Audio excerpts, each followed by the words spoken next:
Thank you, Hannah. Yes, we're now joined by Al-Ahram's managing editor, Mohammed El-Din, to talk some more about this. Thank you very much for being with us here on Q News. What impact do you think the formal recognition of a Palestinian state by Western allies like France and the UK and Canada might have on Israel's strategy in Gaza? Thank you for having me in Q News. Of course, the French step is a very positive one, and it is considered just the start of what the other countries in the world will be doing on the 22nd of this September in the two-state solution meeting, or the formal recognition of Palestine as a state. And I think this is very important with everything that's going on and with the continuity of the genocide, and even taking it to the next level by the military occupation forces, with the starvation going on as well, and the killings of the civilians that go to get the humanitarian aid. There is an escalation in the numbers of the injured and the killed. We have tens of thousands of people who are being killed and injured on purpose. Most of them are women and children. So this is a genocide, and these crimes, the world looks at these crimes and they can see it all. And so we need the USA to stop using the veto to block the ceasefire in the Gaza Strip, and so there is a complete yes. So we have and we need a new step to start the reconstruction and enter the humanitarian aid, and Egypt has been playing a very important role with this, in addition to its key role in the mediation to reach a ceasefire. Well, you mentioned the United States there and their veto. If they do veto, is this just a symbolic gesture then, the countries recognizing Palestine, or could there actually be real pressure put on Israel despite the United States vetoing?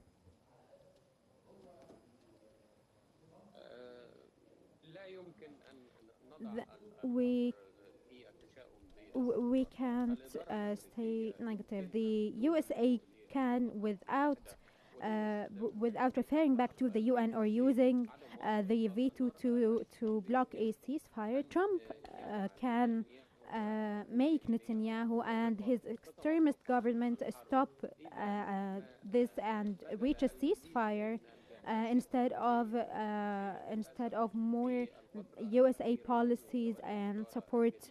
And unfortunately, lately, since the new government is a very foreign policy that we haven't seen from the USA before. They used to try to have some kind of balanced stance, but now they are turning a blind eye on the Israeli atrocities, and they are not putting an end to this genocide and to this war, but they release weird statements about the displacement and the killings. So this is very unlikely from the USA. I think that they don't have the compass to balance the relationships internationally now, and they need to go back to that balance. And Trump's role and the government's role is very, very important to reach a ceasefire or to put an end to this, especially that there are strikes on neighboring countries like Syria, Lebanon, and Yemen,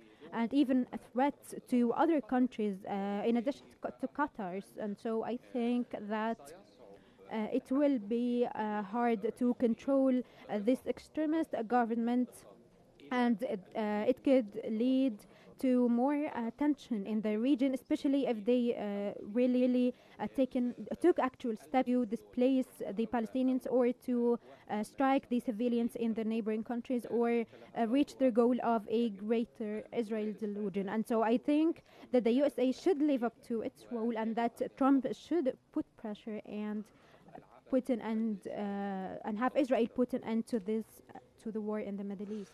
Well, Hani mentioned a few moments ago, that the U.S. position is ambiguous. So, do you think there's any chance of them coming around to voting for a Palestinian state?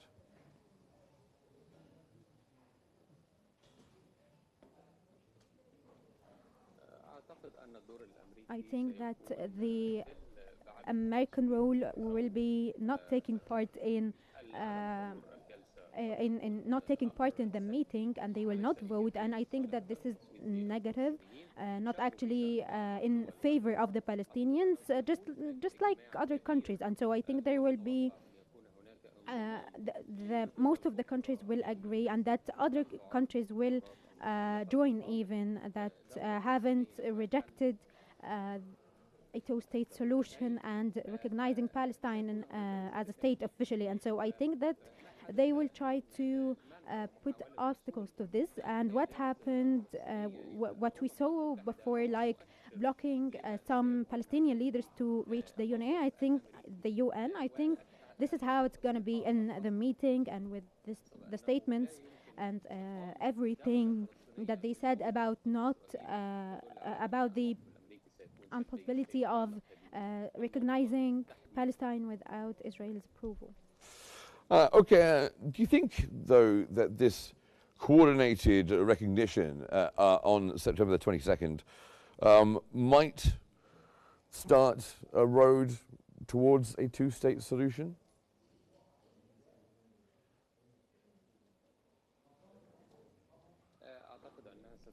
I think that it will be a turning point when it comes to the international stance.